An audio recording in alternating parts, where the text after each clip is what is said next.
the action that is necessary. I'm very grateful to the Prime Minister. When he was in opposition, he used very adroitly information that he was given by public servants, which he believed it was in the public interest to know, by placing in the public domain. Does he believe it is correct that a Member of Parliament doing exactly what he did when he was in opposition should be arrested? Mr. Speaker, I notice they don't want to talk about the economy. No, well, that's absolutely true. Let me say I uphold the right of members of Parliament to pursue their duties in a way that is necessary for the public interest.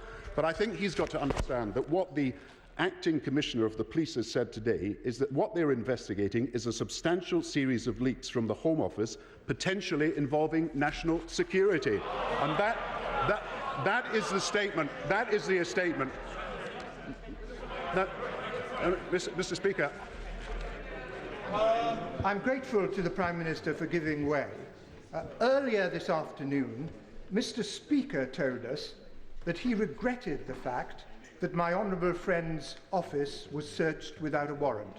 Does the Prime Minister share that regret? That is a matter for the inquiry to decide, and that is the right thing to happen. It's for the Prime Minister to answer a question that was put to him. Order, Prime Minister. Order, Mr. Benyon, calm yourself. I mean, try and just calm yourself. It's the best way in this chamber. Mr. Speaker, that is not only a matter for the inquiry, but I want to defend the operational independence of the police. You cannot pick and choose whether you support the operational independence of the police. You either support it or you don't support it. The Prime Minister then answer the question. Does he think it was wrong of the police to enter this place without a warrant, yes or no? Yeah, I mean, that is precisely why an inquiry has been set up. An inquiry is being set up in this chamber. An inquiry has been set up by the police themselves. We should wait till the outcome of the inquiry. And if I may say so. I spoke to an honourable gentleman. Next time I now have to speak to the other honourable gentleman.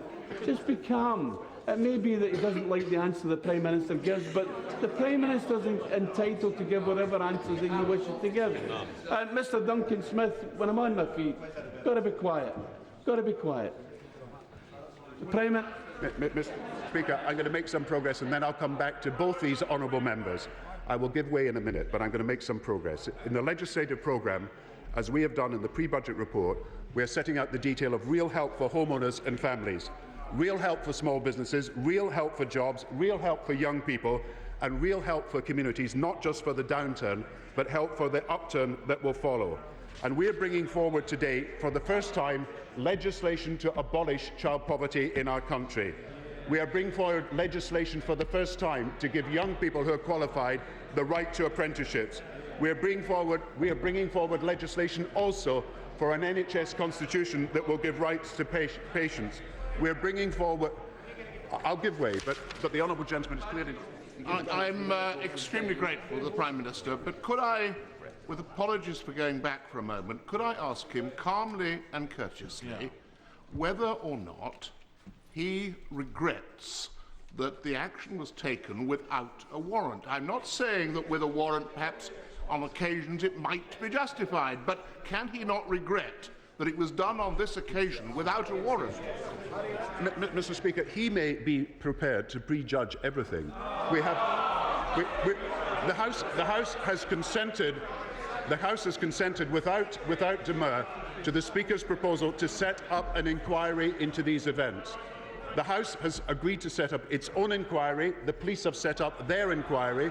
Surely it is right for us to wait for the results of that inquiry before drawing our conclusions. A point of order, Michael. Is it not clear, Mr. Speaker, from the recent answers or non-answers from the Prime Minister that he is in effect criticising what you told us earlier this afternoon? Order.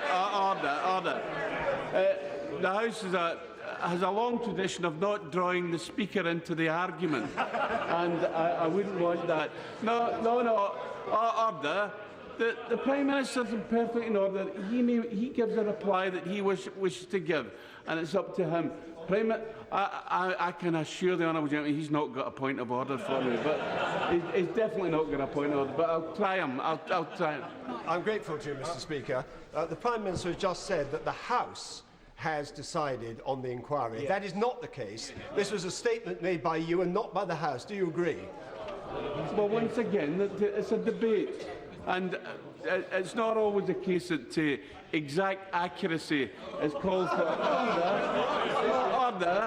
Order. It's a debate, and I've heard the honourable gentleman, and sometimes he hasn't been too accurate, and I've had to put him right. The Prime Minister. I promised to do so. On the question of child poverty, does the Prime Minister remember back in 1993, when as a member of the opposition, he leaked information about the potential taxation of invalidity benefit? And what would he advise other members to do who were given similar information?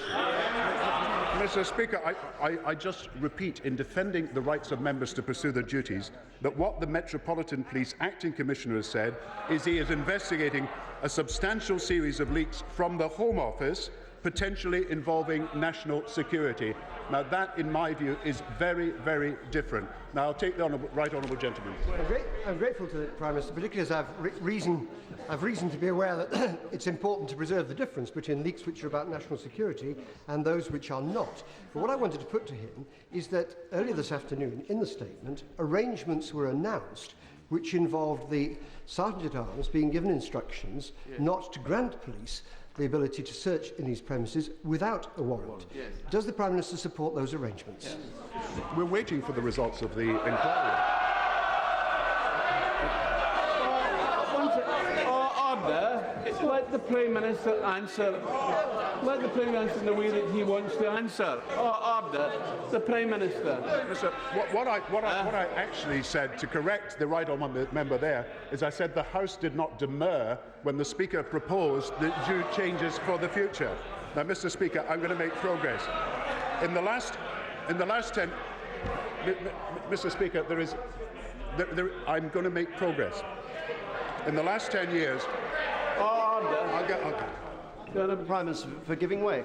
Does he believe that national security was damaged when my honourable friend for Ashford found out that the Home Office was seeking to cover up the fact that 5,000 illegal immigrants were working in the security industry in this country? Was that an issue of national security or not? Mr. Speaker, I am not going to comment on a police inquiry that is ongoing, and I would caution members of the opposition against doing so as well. This is an ongoing police inquiry, and it is right to defend the operational independence of the police. Order. I'm not going to tolerate the honourable gentleman shouting at the Prime Minister. The honourable gentleman knows who I'm speaking to. And if he does so again, he's defying the chair. He's got to be careful. Prime Minister. Would the Prime Minister accept there's no dispute that the operational independence of the police is very important, and that any breach of national security is an important matter? But does he also accept that the police are themselves accountable and will be accountable for their statements? And would he not express an opinion that if it turns out that the leaks involved were merely matters of confidence, the kind of leaks with which he and I are only too familiar, that it would be an abuse of police power to use the police to intervene to try to intimidate either a civil servant or an opposition spokesman who was getting access to confidential leaks embarrassing to the minister concerned?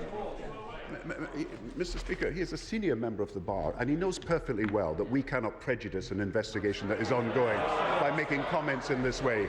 What I repeat is the statement that has been made by the Metropolitan Police saying what they are investigating, and I have got to go on what they say they are investigating. And of course the police are accountable, but also we have got to recognise that they are operationally independent. And I say to members opposite, they cannot pick and choose whether they support operational independence on one occasion or another. They have got to support operational independence. Now, I'm going to make progress with my speech. And, Mr. Speaker, the Chancellor set out the most comprehensive programme of real help for businesses and families, and now we want to go further. In the last 10 years, there are 1 million more homeowners, more owner-occupiers than ever in the history of their country. People who've saved up for a house are proud of what they have achieved. We are proud of what they have achieved. And for many, their biggest fear is that they might face repossession in this world downturn. Today, the government can go further than we were able to go last week with a new charter for mortgage holders. And we want to do what no country has yet done before, and that is new protections for homeowners. We will do everything in our power that no hard-working family who demonstrates to their bank a willingness to pay, that they can or should face the fear of repossession of their family home. Now, we want to build 3 protections and put them in place for homeowners, 3 pillars for people worried about their homes. And I know the opposition thinks it's funny that when we're talking about mortgages, homeowner and repossession, that is exactly what the country wants us to be able to do for them. Now, first, having agreed with the lender... Mr. Speaker, the proposer and the seconder have, of course, upheld a great tradition of this House. Today we celebrate the democratic traditions of this House and our role in scrutinising government and holding ministers to account. That, of course, is a great tradition which has been brought into question by recent events. Unlike the Prime Minister, I feel unambiguously that it is wrong for the police to gain entry into the offices of any honourable member of this House without a search warrant, and I cannot understand why he just can't say precisely that too. It is with comic timing that the government's Queen's speech has included wording about the need to strengthen the role of Parliament.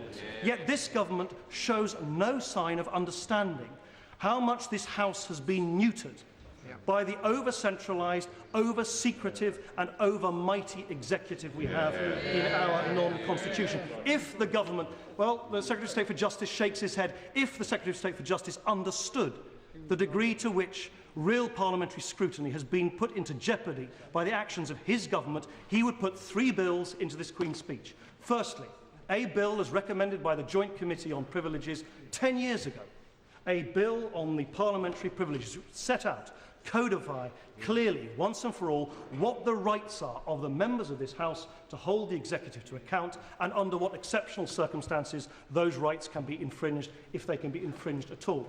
Second, a civil service bill which protects and enshrines the impartiality of the civil service and ensures that there can never be undue political influence applied on any civil servant. And thirdly, a bill to restore the protections for whistleblowers that have been systematically demolished and removed by this government and its predecessor. This, Mr. Speaker, of course.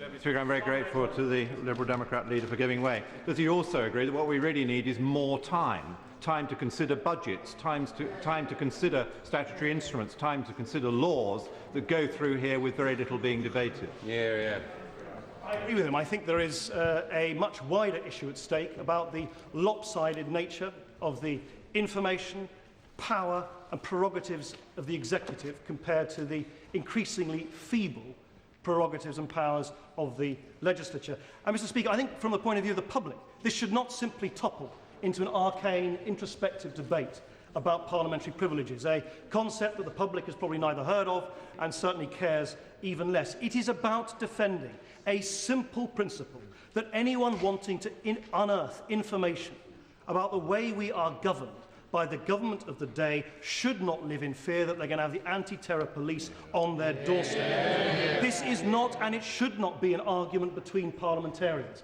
It is an argument on behalf of the public to ensure that every citizen has the right to tell the truth about the government of the day, however much it might embarrass ministers at the time. Mr. Speaker, before I turn to the Queen's speech, I'd just like to ask the Prime Minister, if I may, I'd like to ask the Prime Minister, if I may. Well, he doesn't want to listen. It would be helpful if he could actually listen.